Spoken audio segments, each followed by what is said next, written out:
So the other day, Tommy from the Bronx, I like to call him the number one bull breaker.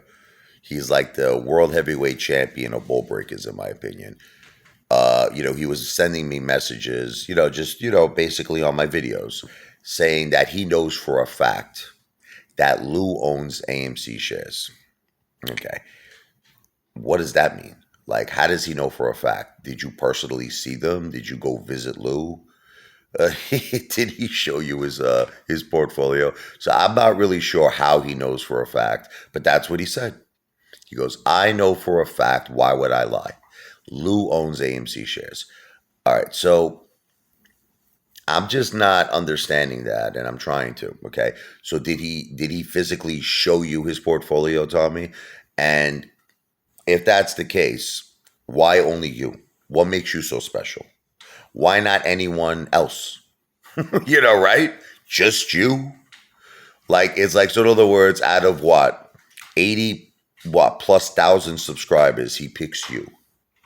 You're the lucky one. You're the special one that gets to see his portfolio. And then it makes me wonder, and don't take this the wrong way, Tommy. How do I know that you're not someone who is either like Lou creates a fake account? No offense to you, because I don't know who you are. We never met. I have no idea who you are. How do I know you're not a fake account? How do I know you're not someone who maybe works for Lou? Because, it could be a million different explanations. Listen to me. I'm a believer in things that are tangible. Like, let me explain to you, Tommy. Let me explain to you. Say, when I could touch something, or when I could see something, or even if I could smell something, or I could taste something, it's got to be something real. See, I'm not into the whole Disney, the whole Peter Pan, the whole Fantasy Island thing. De-plane. Like, I'm not into that. That's not the way I function in life. You understand what I'm trying to say? We live in a very crazy world, Tommy. We live in a very crazy world. I give you an example. People today, they're talking on the internet. They're meeting people, like, in terms of, like, relationships, trying to find love, right? It's like that's on looking for love in all the wrong places, right? How do you know you're even talking to a girl, Tommy? You got to be sure what I'm saying to you. Listen to me. You could be online. You could see a profile picture. Like it happens to me on Facebook. Jennifer, you want to hear something funny? Don't get upset. I got these people. They send me friend requests. Now, a lot of times I just automatically accept it because, look, I don't know who's an ape. You know what I mean? Someone sends me a friend request. So here's an example. Some person sent me a friend request, Tommy, the other day. You're going to laugh. You're going to like this, okay? Don't get upset, Jennifer. It's a picture of, like, this beautiful, gorgeous woman, like half naked. I'm like, look, maybe she owns AMC, I don't know. Maybe she owns GameStop. Okay, whatever. So I accepted the friendship. Now, I'm looking at a profile page. I know everyone's going to break my balls. They're going to be like, oh, hey, father, what do you do with bad things with your wife? No. I was just looking at it because, hey, I accepted a friendship. I checked it out. Now, on her pictures, right, I started seeing, again, don't get upset at me, all African American, like, men. Like, there's like 100, like 1,000 pictures. Like, there was not one. So now, wouldn't you think that if this was really her, this person, right? Wouldn't there be other pictures of her? You'd see her maybe at a restaurant with her friends. You see her on vacation. Anything. You see her maybe, with different outfits on. Gabby, stop me. Okay. All you saw was that one single profile picture of this white, attractive woman. And then underneath it, on the photos, was about 1,000 pictures of this black guy named, Sambubu or something, okay? Like, that's what he was like. He's like, hey, Sambubu, whatever, okay?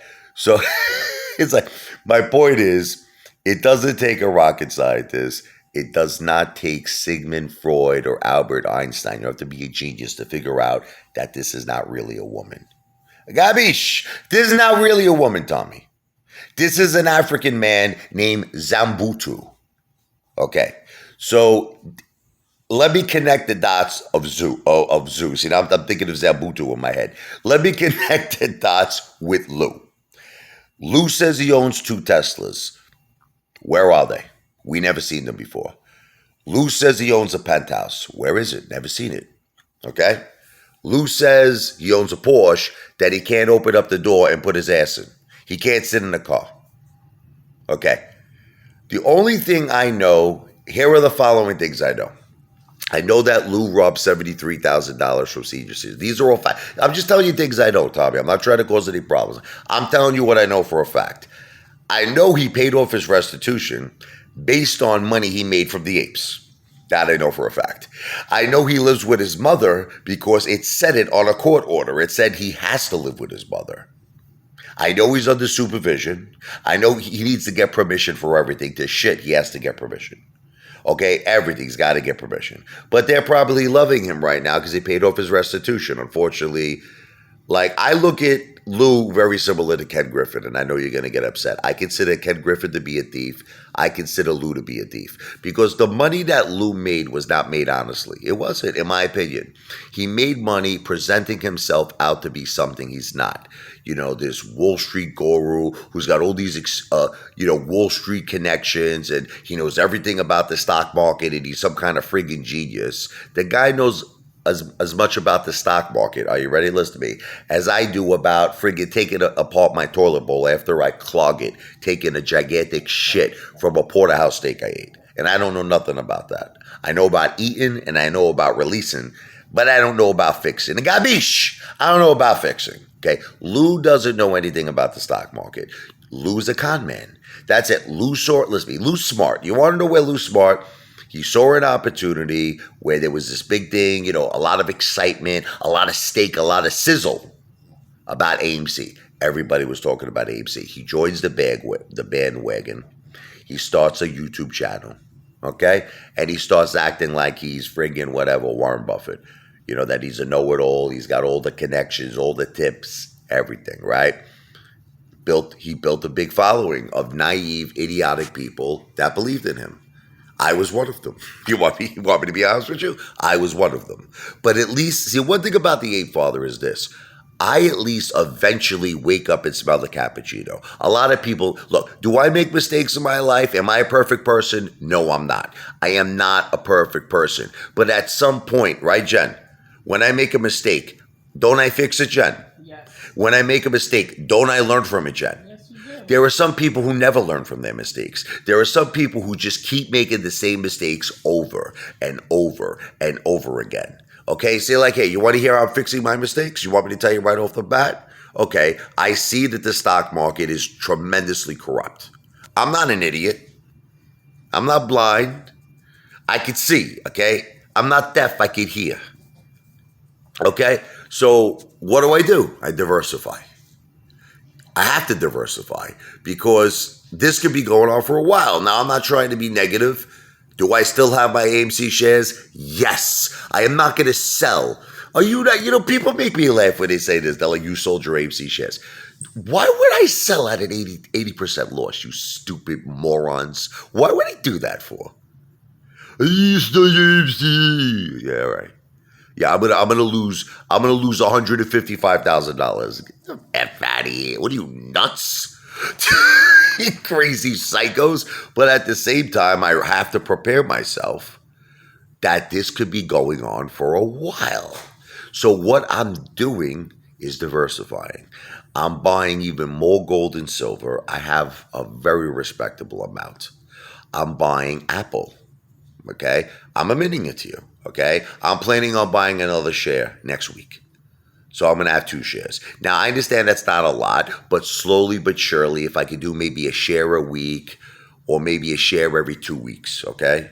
I think I could do that. Because you have to understand, I spend about $2,000 a week on food. Now, I'm going to be honest with you. I've been cutting back on that. I've been taking my food from here to here. Okay, and like for instance, you want to know what I spent today? I spent $40, $45. That's nothing. It's peanuts. I spent $300 on dinners. So I'm starting to notice I have liquidity. I have some extra money, and that's why I was able to buy that 1 share of Apple for $2,100. Which, by the way, everybody said it was going to go down and went up. But anyway, let's leave that. We'll leave that for another time. Okay. Anyway, I just need to see proof. I don't know about you. If Lou is who he says he is. I just want to see proof. Lou, show me the penthouse. Show me the two Teslas. Open up the Porsche, put your ass in it, drive it around the block. All right. Other than that, I think Lou is homeless. He's homeless. He lives in Central Park 24/7. A person, listen to me. There are only two types of people who are in Central Park 7 days a week. Okay? Ready? Serial killers, homeless people, and I think that might be about it. Maybe serial killers, rapists, and homeless people. That's it. If the guy had Teslas, he would make videos of the Tesla. If the guy had a penthouse, he would make videos of the penthouse. Just like he makes videos in his hotel room, right? He's not shy of that. Why, right? Why make videos, Lou, in your hotel room? Why not go walk around the jungle in the Dominican Republic or whatever? Go find a place. Go find a park out there. Why are you making videos in your hotel room? Because that's real. His hotel room is real. And when he's in New York City, his real life is he lives with his mom. That's his real life. And he's embarrassed. Okay. Or it might be his mother kicked him out and he's homeless. But either way, he doesn't have a place to make a video in. So you might say, why do you do this? Do you hate him? You know what it is? It bothers me that this man makes so much effing money when we're all struggling. It bothers me. You want me to tell you the truth? You want me to be honest with you? Tommy, I don't like the fact that Lou makes $30,000, $40,000 a month on YouTube when I'm down 80% of my money in AMC listening to that friggin' bald-headed buffoon. Okay? And I feel like all of our ape brothers and ape sisters are suffering too. Even the ones who bought low. Like, honestly, I know, like, I spoke to an ape brother the other day. He told me, ape father, my cost average is like, whatever, $12. I'm actually down. So people who bought at even low cost averages are down. Only the very few lucky ones are still up. The ones that bought at like $8 or $9. You know what I mean? Not too many. Small percentage. So I just feel like Lou does not deserve the money he's making on YouTube. I make peanuts. Listen to me. I always love it, Jen, when people say, "Hey, Father, you're making ad revenue on YouTube." I'm down $155,000. How much do I make on YouTube? What do I make? $500? You piece of shits. I like to take my balls and slap you in the face with it. That's what I like to do for the people who say this to me. They actually have the nerve to say this to me. You make ad revenue. Yeah, I make ad revenue. Your mother makes ad revenue. Okay, when she works. Okay, when she goes on the street. You understand what I'm saying? Fucking piece of shit. I'm sorry, look. There's just certain people that aggravate me in a very, very big level, Tommy. You understand? I have the right to make money. Lou, in my opinion, doesn't. You know why? Because he's not honest. He's no honest ape. Okay, he's a pathological liar. Would I have a problem if Lou was honest and made money? Like when he tells his stories, I'm going to give you an example, like the Benito stories, the Luna stories. I think that's great. I love it. I laugh. I wish that he would do that all day long, and I think then Lou deserves to make as much money as he wants. He could be Mr. Beast, Lou. Could turn to Mr. Beast. But the thing is, when he continuously lies and lies, and hey, Tommy, can you doubt that he said this? March 3rd. Ready? Remember? AMC is going to squeeze. Didn't happen. Then he said that after 14 days, the SEC transparency rule is going to take effect and we were going to squeeze. Didn't happen. Then he said, if we don't squeeze in the month of March, we're not going to squeeze at all. Okay, so Tommy, is this all fake? Is this all fake? Okay. And then Tommy tries to compare me to Lou. He remember that video where I back in the day in June where I used to like throw the $50,000 on the table and I'm like, you can buy one share and it could turn to this, right? Okay, first of all, you have to understand something. I say something, it's called a disclaimer. I am not a financial advisor. I do not give financial advice. This video and all of my videos are for entertainment purposes only. Does Lou have a disclaimer? Never once did I hear Lou say, I'm not a financial advisor. I don't give financial advice. This video is for entertainment purposes only. I never heard Lou. Have you ever heard Lou? Can someone send me a video of Lou saying that? Please. I'd appreciate it because I never heard it. And I've listened to a lot of his videos. So if that's the case, then if he doesn't have a disclaimer, then shouldn't he be held accountable for everything he says? Right? Legally, shouldn't he be held accountable? So when he says things like this, Clove is going to $500 a share, and then like people become bag holders because they're listening to him, right? And then he laughs in their face. You're a bag holder. You're stupid. You should have sold Clove. But you said that you have Wall Street connections, Lou. You said you have insider tips, Lou. You said that Clove's going to 500, Lou. So shouldn't you be held accountable? I think so.